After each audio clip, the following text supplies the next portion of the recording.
It started with strange noises, a broken elevator, and a baby that never existed.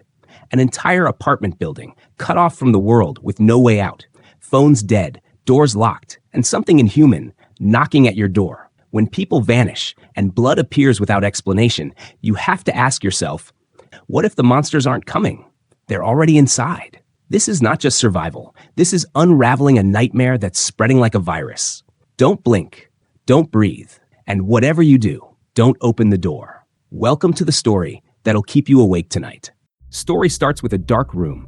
It was 24 inches. A single light emanated from the monitor, flickering like a dying flame in the pitch black. Aspect ratio of 69, resolution of 1920, the numbers glared back like haunted eyes, hollow and perfect.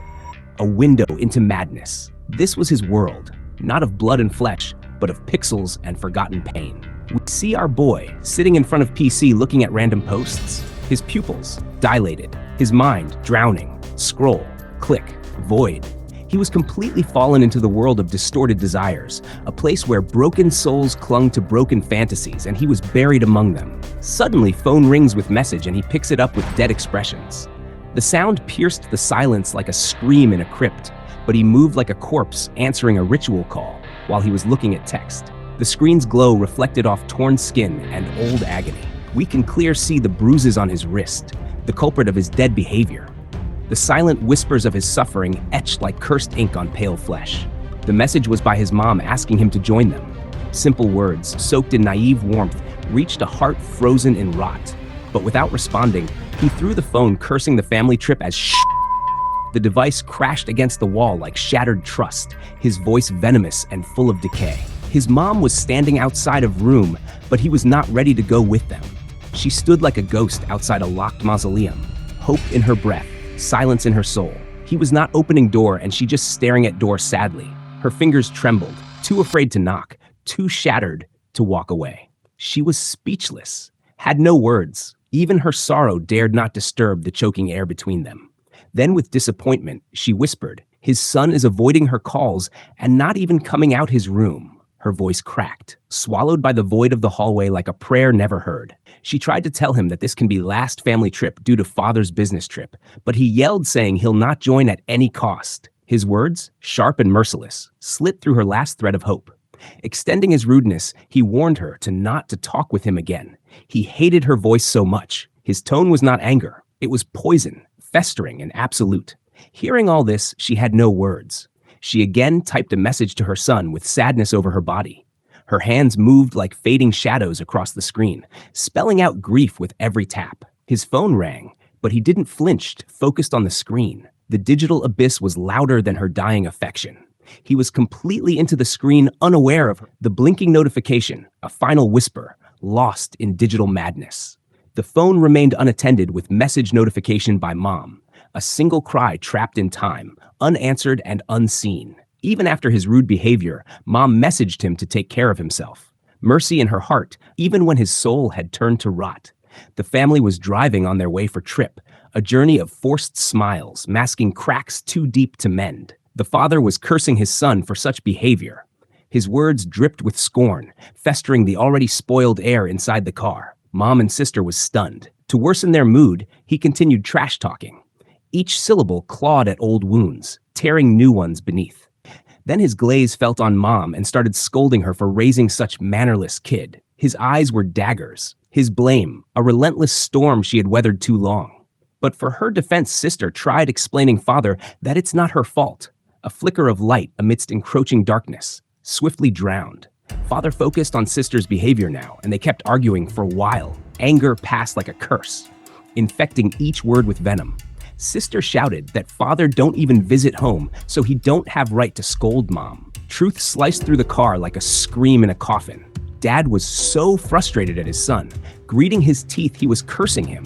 Each word heavier than the last, damning a boy not present to defend himself.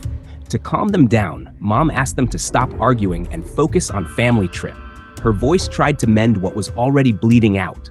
But father was not in such mood and again started scolding mother, counting all her faults. His voice, thunderous and unforgiving, like judgment itself. But in same time, truck was approaching their car. Death rolled quietly forward, unseen and unmerciful. Inside a truck, a man was having nosebleed, his eyes distant, hands trembling, fate guided by chaos.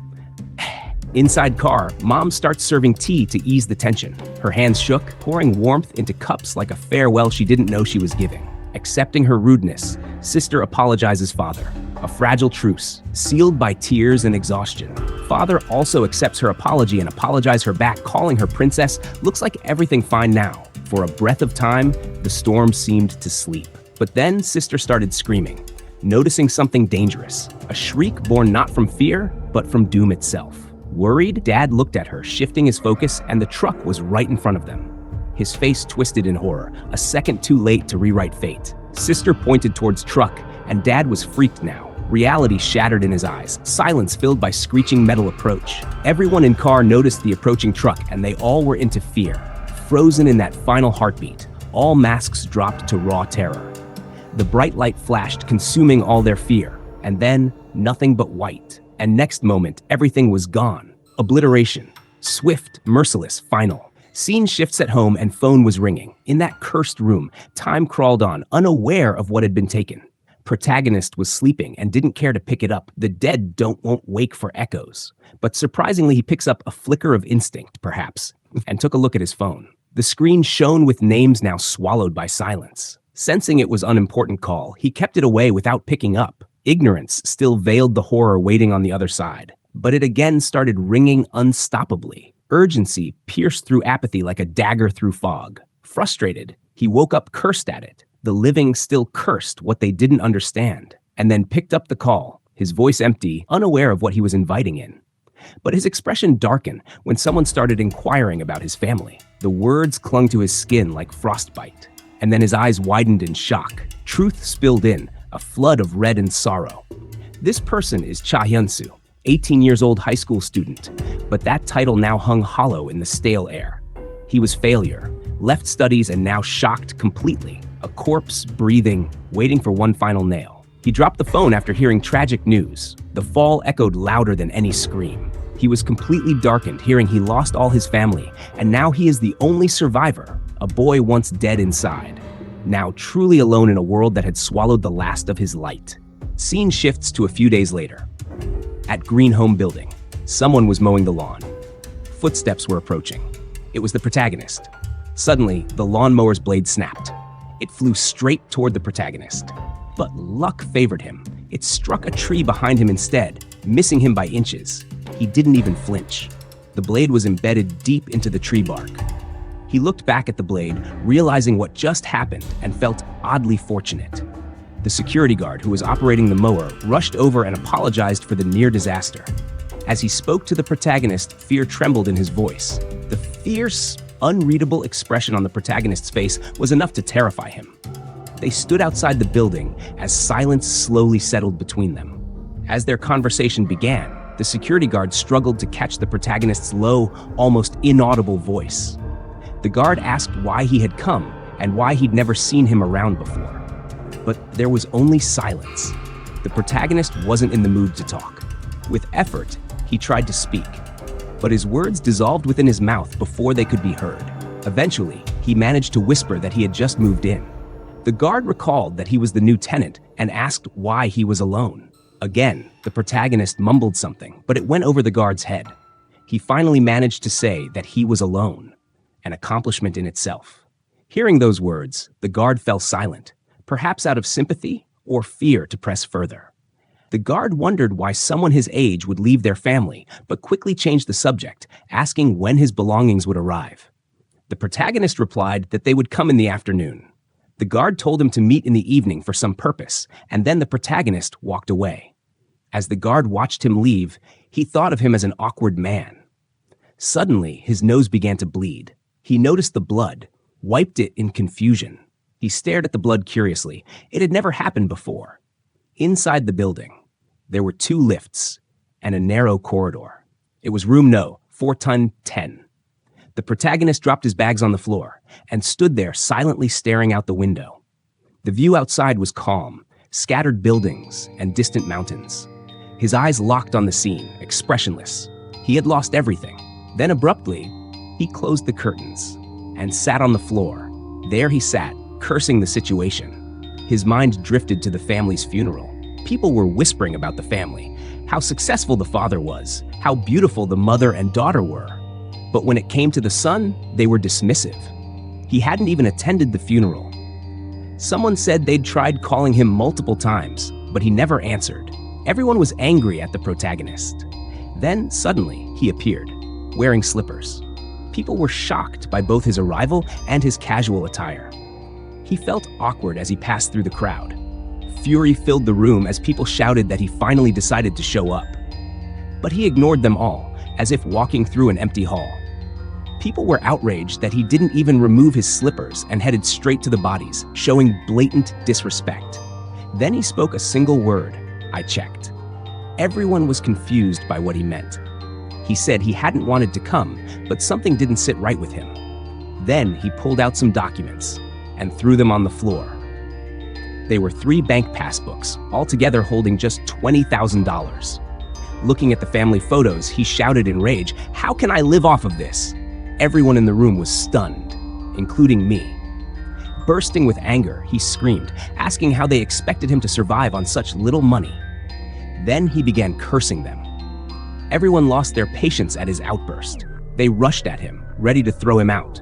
Someone grabbed the hood of his jacket. He was surrounded by the furious crowd. He tried to resist and screamed, but it was useless. Someone punched him, and finally, they threw him out of the room. They even threw the passbooks after him. As a reader, it felt strangely satisfying. As he sat there, his present self loomed over that memory. He began cursing his past self. Sitting there, he started calculating how many days he could live on that money. And in frustration, he made a terrible decision. He decided to sell the house for more money. But as the idea settled, tears filled his eyes. He knew it wouldn't last long either. Scene shifted to the present. He sat silently, assessing his life choices. Then, a chilling thought crept in. He began contemplating suicide. With that thought, he pulled out his phone, opened the calendar, and randomly selected a date. He started typing something. He wrote the word suicide on the 25th date, and just like that, the date was chosen to end it all. He threw his phone on the ground. He was frustrated as there was no internet that day. He started unpacking his PC from the box. He completed the PC setup successfully. He pressed the switch on button, and the system started its boot up sound. The system started to load. Guess it was searching for internet. But nothing was working. He sat silent, unable to do anything. Accepting his defeat, he laid on the floor. Then his eyes were caught by something weird. It was a spider near the lamp. He felt it creepy. But then, his eyes widened in shock as he heard a voice. "What you gonna do about it?" He quickly got up to look. Who was that? His focus shifted to the wall, wondering if someone was speaking from the other side, but there was nothing. He creeped out as he found nothing and remained confused. Then suddenly, breaking the silence, his doorbell rang. It was the guard, and the protagonist was unsure why he came. He opened the door slowly, asking him why he came there. Looking at this kid, the guard reminded him about their meeting at the office earlier. While he was talking, the protagonist's focus shifted to his nose plug, used for the nosebleed issue. The protagonist asked him, "What about the meeting? Is it really important?" The guard explained that it wasn't important and suggested he not sign any document, as they had some dispute with the construction company. As uninterested as he was, he declared that he would not do any such thing. The guard thanked him for agreeing so easily. The protagonist told him to go away. But before going, the guard offered him orange juice. The protagonist was confused. Why was he doing this? And what happened to his hand? But to shoo him away, he accepted it, and the guard went on his way. Looking at him going away, the protagonist felt something weird about him. He started examining that juice bottle. In that moment, he heard something. It was the girl living next door, talking on the phone about some audition. It felt like she was trying to assure her mother that this time she would be successful in the audition. Her mom suspected if she was doing something dirty in the industry, but she assured her and hung up the call. And in that moment, her eyes fell on the protagonist. The protagonist was looking at her with his dead expression that would creep out anyone. And obviously, she ignored eye contact and went on her way. While on her way, she was whispering about how she was starving nowadays due to failures. And then she stopped. She started having a nosebleed. similar to the truck driver and the guard. On the other side, the protagonist was blushing, imagining her beauty. And then, shaking off his thoughts, he closed the door. A memory resurfaced. He was thinking about how life might have been different if he had offered his hand. Till now, it's unsure what memories he had. Those thoughts literally brought tears to his eyes. He was lying in his room under complete darkness. His mind was in deep thoughts because all he had were thoughts only. But then he screamed that he didn't want to think about his past and all those memories. To divert his mind, he started watching TV. As it was getting so boring, footsteps echoed. This made his mind alert. He woke up and understood that it was the girl who lived next door. He was thinking about her. Why does she come so late like this? Then he was listening to her footsteps from her room. His eyes were following wherever her footsteps were echoing. Then she started whispering about her failures and starvation she was going through, and the protagonist could hear her words. He murmured to himself about how thin these walls were. Then he decided something mischievous. He got up and kept his ear on the wall to hear more from her side. He was listening to walking sounds only. But then he heard something different. It was the meowing of a cat. He heard her talking with her cat about food. And now he knew the girl also had a cat in her house. But then he blushed as she took her cat to get a shower with her. And that shocked him, and he got away from the wall. He again started watching a TV show. But inside his mind, the image of the neighbor girl was appearing. And then he suddenly imagined taking a shower. As she was saying a while ago, he blushed hard, and it was visible on his face. Then he started shaking his head to wipe out all the incoming weird thoughts. But he couldn't control it, and thought about how much hope that girl had. All these thoughts made him think that this place was really good. But then his surroundings started to shake. It was due to the loud noise coming from the upper floor. He looked up, and that noise was increasing, shaking his lamp. His frustration was clear, and he started cursing. We see it was noise from the guitar. It was the girl living on the upper floor playing guitar so loud. She was totally into the music, not caring about others' peace. But it took all peace from the protagonist's day. And again, he started thinking, this place was the worst ever. Music changed his thoughts in less than a second. It had been a week since he moved here. He was feeling down because all he had eaten for days was junk food. But he didn't care anymore. He had lost all interest in living.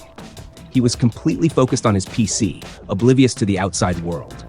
He was playing his all-time favorite online game with other players.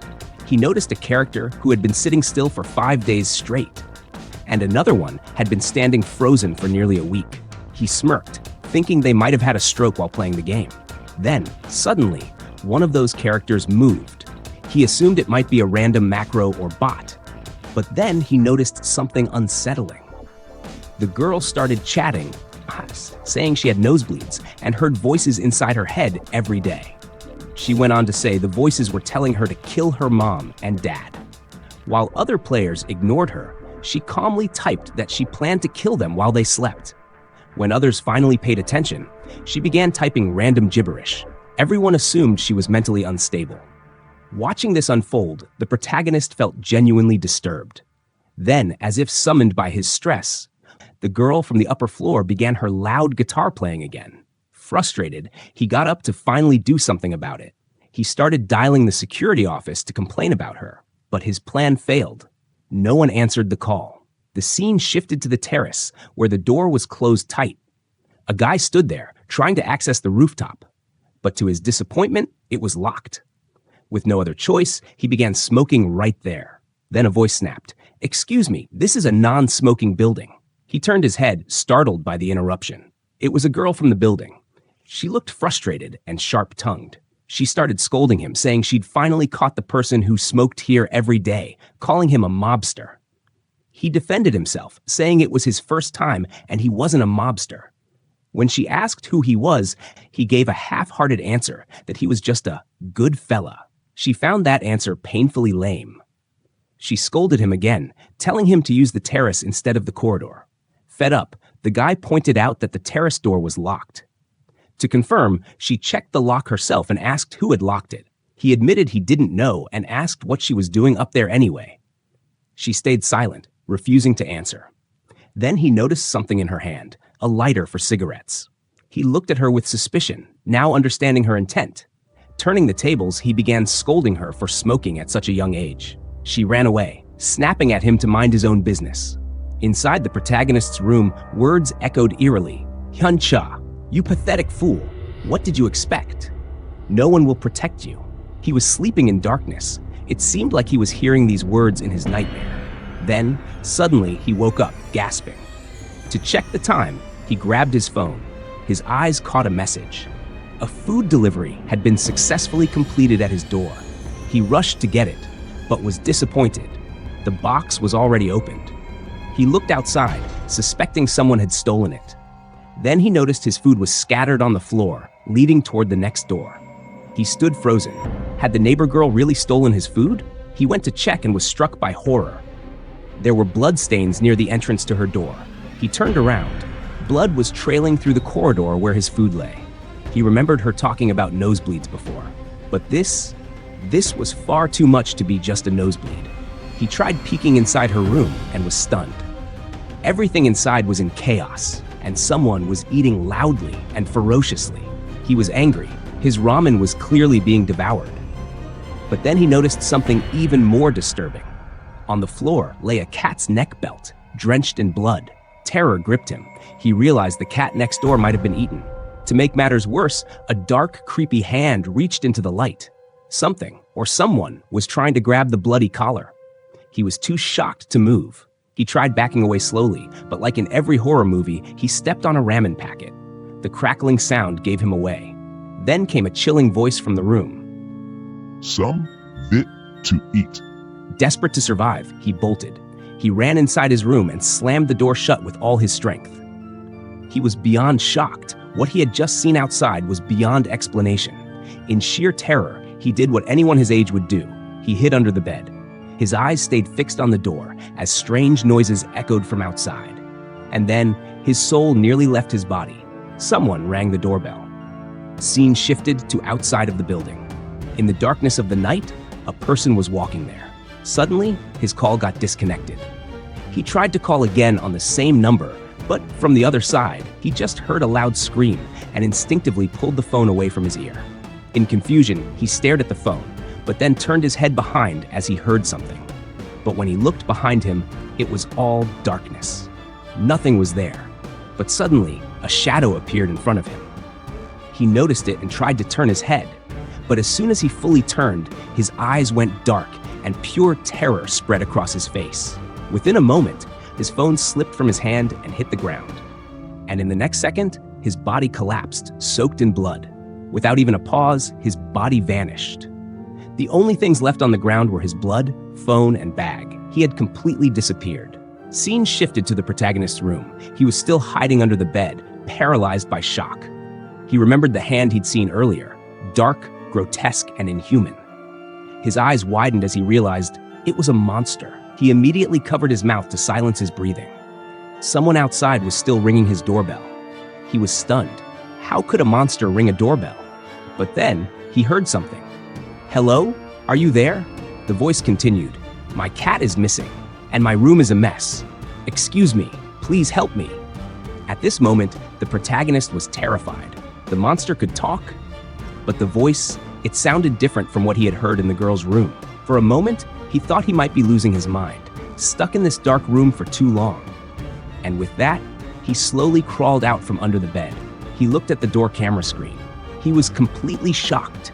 What he saw outside wasn't a monster, but the neighbor girl, standing there in tears. He felt horrible. Was he starting to break down mentally? With trembling hands, he pressed the mic button to reply to her. The girl finally noticed someone was inside. The protagonist asked her why she came to him. She answered, begging him to help her. The protagonist was confused. "Help you how?" he asked, and she replied, "Call the police." His eyes widened when the girl said there was blood and empty ramen bags outside. Still shaken, the protagonist asked, "Don't you have a phone?" She answered that she didn't, and again pleaded with him to call the police. The protagonist told her to call the security office for help because he couldn't assist. Hearing that, the girl went silent. With suspicion growing, the protagonist hesitantly asked her to show her arm. The girl was confused, like she hadn't heard him. But he repeated himself. "Show me your arm." This time, even though she clearly heard him, she remained completely silent. And then suddenly, her head tilted unnaturally as she whispered in a creepy voice. Open the door. A chill ran through his spine. Her face started to distort, changing into something inhuman. Blood began dripping from her mouth as she muttered, I'm starving to death. The voice was now identical to what he had heard in her room. Terrified, the protagonist yanked himself back from the screen. Then suddenly, guitar music echoed from the upper floor. He began sweating. He knew it was the girl from upstairs playing. He turned his head back toward the screen.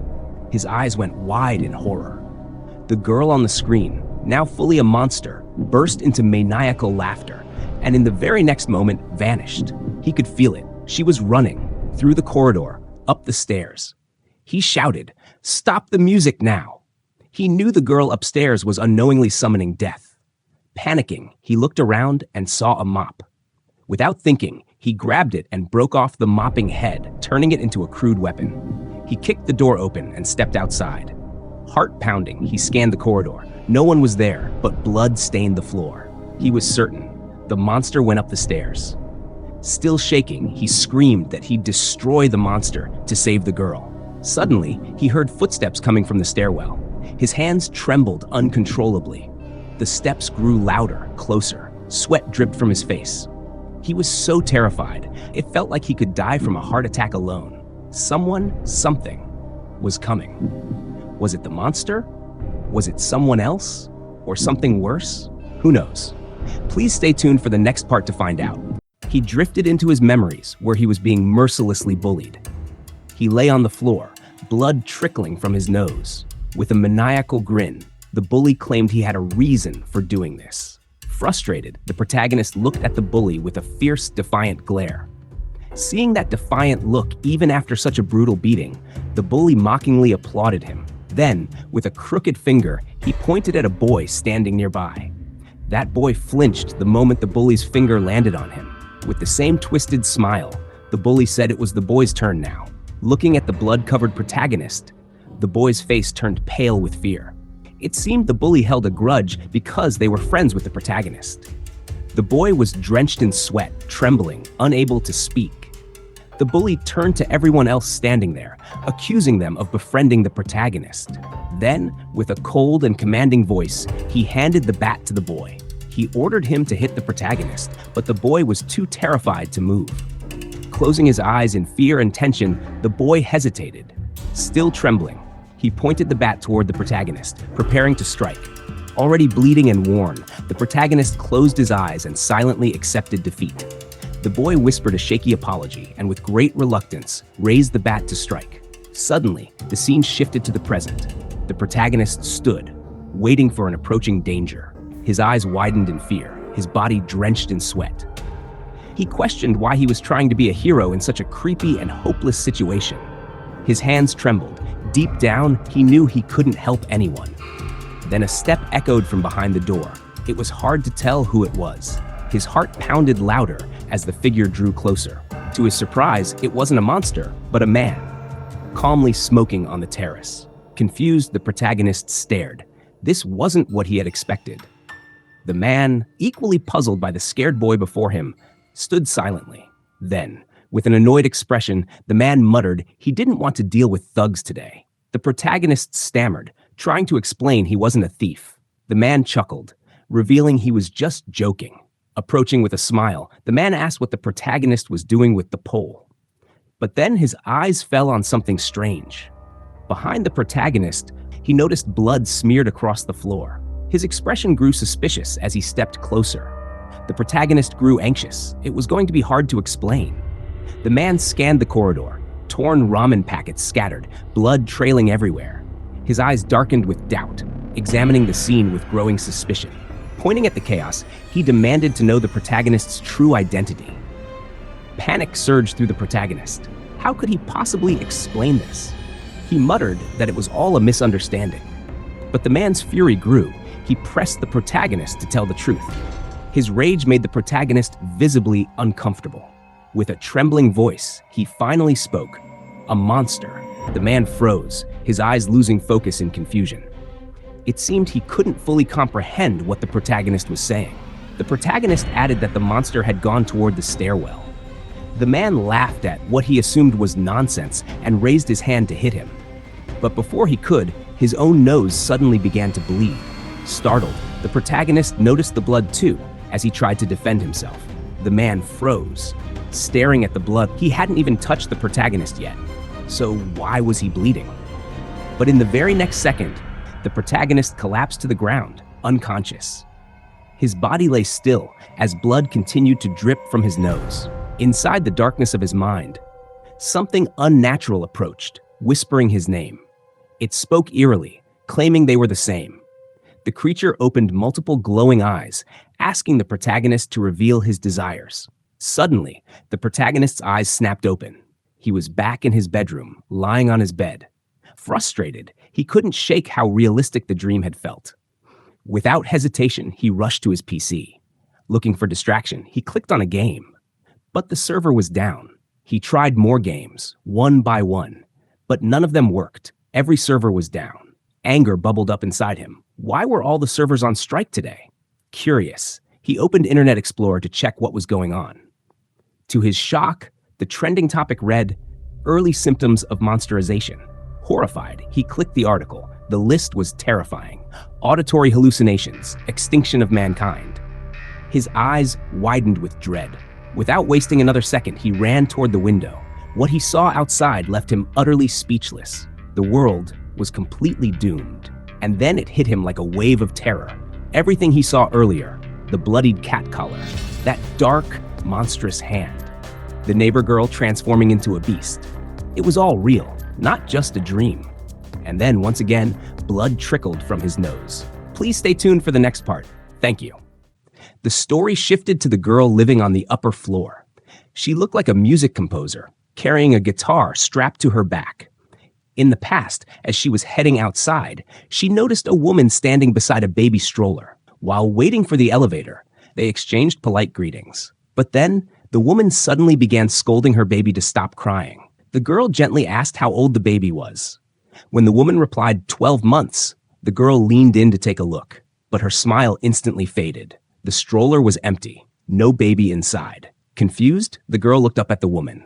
With a soft smile, the woman asked, "Isn't my baby cute?" Not wanting to upset her, the girl responded, pretending the baby was adorable. As the elevator arrived, the woman asked if she wasn't getting in. To avoid going with her, the girl made up an excuse, saying she forgot her wallet. With a sweet gesture, the woman offered to hold the elevator for her, but it was clear the girl had no intention of joining her, so she declined. The woman left, and the girl remained behind in uneasy silence. She couldn't stop thinking about how strange that woman was. Suddenly, a voice whispered, "A poor lady, isn't she?" Startled, the girl turned to see a man standing behind her. The man explained that a year ago, that woman's baby stroller rolled into the road, and the baby died. Since then, she hadn't been the same. Hearing this, the girl was stunned. She felt a wave of sympathy wash over her. Then the man extended his hand for a handshake, introducing himself as Jayun from apartment 1506. The girl was taken aback by the unexpected gesture. Sensing the awkwardness, the man quickly apologized. But the girl had another reason not to shake hands. She showed her palm, still reeking of cigarettes she had just smoked. Inside the elevator, Jayun kept glancing at her curiously. He asked if she played guitar, and she corrected him. It was a bass. In return, she asked what he did for a living. He told her he was a Korean teacher and was heading to church since it was Sunday. Outside the building, they parted ways with a polite goodbye. The girl quietly observed him, admiring his gentle demeanor. She thought he was the complete opposite of Harang. It seemed Harang was her boyfriend, or perhaps someone more. But then she shook her head, reassuring herself that Harang was way cooler. The scene shifted to the present. The girl was disturbed by a series of rapid doorbell rings. She assumed someone had come to complain about her loud music. She gently placed her guitar on the bed and walked to check the door camera. Without checking, she casually apologized for the noise. But when she looked at the screen, her expression twisted in confusion. Outside stood a grotesque girl asking for food. The only word that left her lips was, "Starving." The girl inside froze, horrified by the disfigured face on her doorstep. Then came a thunderous bang on the door, making her jump. The door was dented as if struck with a heavy object. Terrified, she began apologizing again, blaming her loud music. But the monster-like girl struck the door again, trying to force her way in. Now completely panicked, the girl ran to find something, anything, to defend herself. She grabbed her guitar and stood in a fighting stance. But then she looked down. This was her beloved instrument. She couldn't risk breaking it. She gently placed it back on the bed and grabbed a baseball bat instead. Letting out a loud scream, she prepared to fight whoever was trying to break in. But suddenly, silence. The monster was gone. Down the hall, we see a man standing quietly in front of the protagonist, now outside the girl's room. He silently observed the blood smeared across the door. Memories of his conversation with the protagonist came flooding back. He hadn't believed the boys talk about monsters. But after the protagonist collapsed, he'd heard the loud banging from the upper floor. Curious and concerned, he came up to investigate. There, he saw a shattered window. Someone had jumped out. Then his eyes landed on the girl's door, just as she stepped outside. He immediately recognized her. She was the same girl who once scolded him for smoking and called him a mobster. Annoyed, he snapped, telling her to stop calling him that. He was a good guy. Worried, the girl rushed to him, asking if he'd seen the strange young woman banging on her door. She explained that the girl's face was covered in blood. The good fella understood immediately. He recalled the protagonist saying the monster lived next door. For a long moment, he remained silent. Then, looking at the door, he told the girl to step back. With all his strength, he punched the door hard. The girl recoiled, horrified, as her door took another heavy hit. But the man stared at the dent his fist made. He was stunned. A young girl had left a far deeper mark than he did. Then his gaze shifted to the broken window. He looked again at the door and the bloodstains. Closing his eyes, he felt the weight of dread. Maybe, just maybe, the protagonist was right. The scene shifted to the protagonist's room, where they were trying to call 911. The protagonist was still unconscious. The girl suggested they should call the police instead. But the good fella explained that the network wasn't working. They couldn't contact anyone. As the girl leaned in to check the protagonist's breathing, blood suddenly started trickling from his nose again. Panicked, the girl said she would go to the security office for help, but the good fella quickly warned her not to do that. He said it wasn't safe to move around. Clenching his fist, he muttered, "This kind of thing can never be done by a normal human." The girl, confused, asked, "Then who can do it?" He ignored her question and turned toward the door, intent on heading to the security office himself. His expression was grim as he told her to stay by the protagonist's side, no matter what. Outside the security office, a crowd of people had gathered, hoping for help. They were banging on the locked door, shouting, asking if anyone was inside. The atmosphere was tense. No one understood what was really going on. Among them stood a little girl, quietly observing the uneasy crowd. Someone approached, and she turned her head. The moment she saw him, she called out, "Mr. Gangster!" The man looked startled by the nickname. Then he looked around, confused as to why so many people were gathered there. He noticed the security shutters were completely shut. His eyes widened in shock. Why would the shutters be closed in broad daylight? He asked the little girl what was going on. She replied that the elevator was broken. All building entrances were blocked, and the security office was locked with no one responding. Frustrated, she added that even the phones had stopped working. The man's face grew tense. He quickly realized they were trapped inside. He asked about the old security guard. The girl told him no one had seen him since yesterday. He asked if the back doors were usable. She answered that the trails, the parking lot entrances, even the stairways to the underground parking, all were locked and blocked. It was clear now. The entire building was sealed off from the outside. The man's expression changed. He was starting to believe this could be connected to the monster. The girl noticed the look on his face and asked what he was thinking. Hesitantly, he avoided the question and asked about her brother. Just then, her brother arrived holding a fire extinguisher. He walked straight to the security office door, asking people to move aside. Then, with full force, he smashed the fire extinguisher against the doorknob. An old man shouted at him, warning it could be dangerous, but no one cared anymore. They had to get inside. As they flipped the lights on, they saw the room was completely empty. The old man pushed past them, searching for the switch to open the shutter. Finally, he found it, the one that controlled the main shutter. Everyone felt a wave of relief. Freedom was just a button away. But outside, something shifted. A strange figure appeared near the shutter. One of the men standing closest turned his head. Sensing something wasn't right, what he saw froze him in place, an unnatural, inhuman creature silently watching them. Inside, panic spread as people caught sight of the horrifying figure. Back in the office, the old man reached for the switch to open the shutter. And then, he pressed it. The metal shutter began to groan, slowly rising. But outside, death was waiting. When the shutter fully lifted, only a glass wall stood between them and the monster. One man whispered in horror, "What happened to his face?" That's when they noticed the blood dripping from the monster's mouth. Suddenly, its jaw opened unnaturally wide. A long, grotesque tongue slid out as it hissed, I kill you. Everyone inside recoiled in terror, their screams caught in their throats. One man whispered desperately, "Down?" But then the creature's tongue pierced straight through the glass. The tongue flailed violently, trying to latch onto the man standing closest. Now panicked, the man shouted, Close the shutter. Close it now. The scene shifted back to the protagonist's room. The girl was quietly watching over him. Then the camera focused on the protagonist's computer screen. At first, the trending topic was Byung-chul wedding. But in a blink, it changed. Now the headlines screamed monsterization. And in that moment, their entire world began to fall apart.